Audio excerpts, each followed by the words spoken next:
Olá, sou a aluna Érica Beatriz, estudante de Pedagogia da Universidade Unigran Rio, e hoje vim aqui falar um pouquinho sobre o mito para você. Vamos lá? O mito é a forma mais remota de crença por meio da qual os povos se relacionam com o sobrenatural. Os relatos míticos se sustentam pela crença em forças superiores, cuja existência não precisa ser comprovada. Agora eu vou falar um pouquinho sobre a mitologia grega. Vamos lá? A religião dos gregos era politeísta e os deuses eram imortais, mesmo apresentando características humanas como a nossa. Vamos ver quais eram os principais deuses da mitologia grega? Os deuses gregos personificavam as qualidades e os defeitos humanos. Podiam controlar as forças da natureza como o mar e o vento, mas também garantiam boas colheitas e ajudavam na hora da guerra. Vamos então viajar para a Grécia Antiga e conhecer os deuses, heróis e musas da mitologia grega? Os deuses gregos eram poderosos, imortais e a eles se dirigiam os gregos em caso de perigo, doença ou para atrair a boa fortuna. No entanto, nem todos eram iguais e havia uma hierarquia entre eles.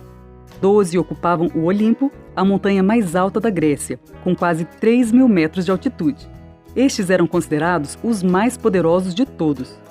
Uma boa forma de falarmos deles é começando por Zeus, que teve vários irmãos, esposas e filhos. Vamos lá? Zeus era o governante do Monte Olimpo, o pai dos deuses e dos seres humanos, e considerado o deus supremo dos céus. Normalmente era representado num trono ao lado de uma águia ou segurando um raio. Um dos irmãos de Zeus era Poseidon, conhecido como o deus dos mares, das tempestades e dos terremotos. Protetor da água salgada e auxiliar dos marinheiros, era um dos deuses mais cultuados pelos gregos, um povo que dependia do mar para sua sobrevivência. Sua casa era as profundezas dos oceanos e era um deus que se irritava com muita facilidade. Todo mundo sabia que Poseidon estava bravo quando havia tempestade. Melhor não deixar esse deus bravo, não é mesmo? Geralmente, Poseidon é representado como um homem forte, com barbas longas e segurando um tridente que lhe dá poderes. Uma deusa importante e irmão de Zeus era Deméter, a deusa das estações e da agricultura. Aliás, Poseidon era apaixonado pela irmã Deméter. Ela é retratada com uma coroa feita de espigas de milho, e seus animais sagrados eram a serpente e o porco. Seu símbolo mais conhecido é a tocha acesa. Hera era outra deusa irmã e esposa de Zeus, considerada a rainha dos deuses e protetora da maternidade e do casamento. Hera é representada como uma mulher jovem e bonita. Hera e Zeus tiveram Ares como filho. Ele era o deus da guerra e considerado perigoso por ser insaciável no campo de batalha. Para ele, quanto mais sangrentas, melhores eram as batalhas. Por esse comportamento, era impopular entre deuses e imortais. Seus principais símbolos eram a lança e o capacete.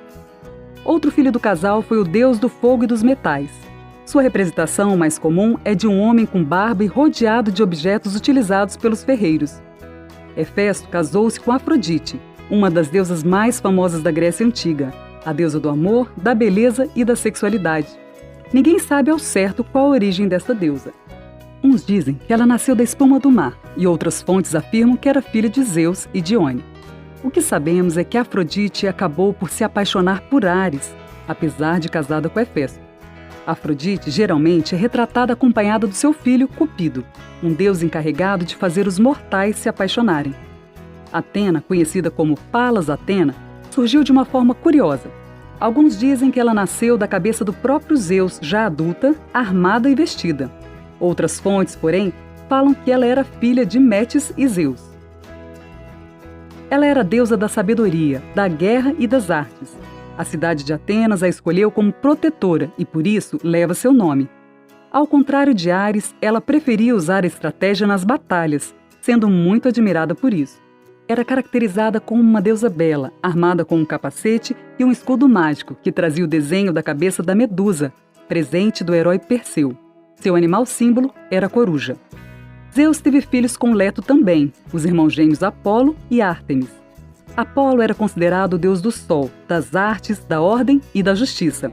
Ele era um dos mais amados deuses olímpicos. visto como um deus justo e tolerante. A simbologia mais comum de Apolo é de um homem bonito e brilhante, lembrando o próprio Sol. Por seu lado, sua irmã gêmea Ártemis era a deusa da caça, dos animais, da vida selvagem, da castidade e da lua. Por ser a deusa da caça, seus símbolos eram o arco e a flecha. Seu animal sagrado era o urso. Com Maia, Zeus gerou Hermes, o famoso mensageiro dos deuses. O deus grego da riqueza, da sorte, do sono, da magia, das viagens, das estradas e do comércio. Hermes é retratado como um jovem bonito, de corpo atlético e com sandálias mágicas aladas, que davam a ele agilidade e rapidez. Por último, temos o filho de Zeus e Semele, Dionísio. Este era um dos deuses mais festeiros do Olimpo, o deus do vinho e das festas. Dionísio é considerado também o deus grego da natureza, da fecundidade, da alegria e do teatro. Nas pinturas e estátuas, Dionísio está sempre segurando numa mão um cálice e noutra um cacho de uva. Uma curiosidade sobre os deuses gregos é que, além de terem a forma humana, eles também sentiam ciúme, inveja, amor e ódio. Além desses 12 deuses que ocupavam o Olimpo, alguns outros merecem ser mencionados. Cronos, deus do tempo e rei dos titãs. Era pai de Zeus, Poseidon, Hades, Hera, Héstia e Deméter. Quando se tornou adulto, Zeus derrotou o pai e o obrigou a ressuscitar seus irmãos. Perséfone, a deusa do submundo na mitologia grega, filha de Zeus e Deméter. Héstia, a deusa do fogo, arquitetura, da família e irmã de Zeus. Hades, o deus grego do reino dos mortos, também chamado de deus da riqueza por possuir todos os metais preciosos do planeta. Ele era também irmão de Zeus. E nos dias atuais, será que o desenvolvimento do pensamento reflexivo decretou a morte da consciência mítica? Será? Vimos que o pensamento mítico fez parte da vida humana desde seus primórdios, mas ainda persiste no nosso cotidiano como uma experiência possível do existir expressa por meio de crenças, temores e desejos que nos mobilizam. Hoje, porém, os mitos não predominam nem emergem com a mesma força das sociedades antigas ou tradicionais, porque a crítica racional nos permite legitimá-los ou rejeitá-los.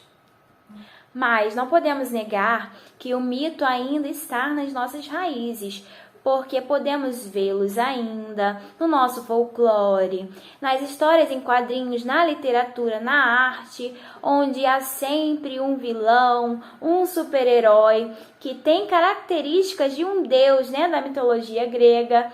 E isso nos mostra que o mito, de certa forma, ainda está presente no nosso meio. E essa foi a nossa aula. Um beijão, espero que tenha gostado.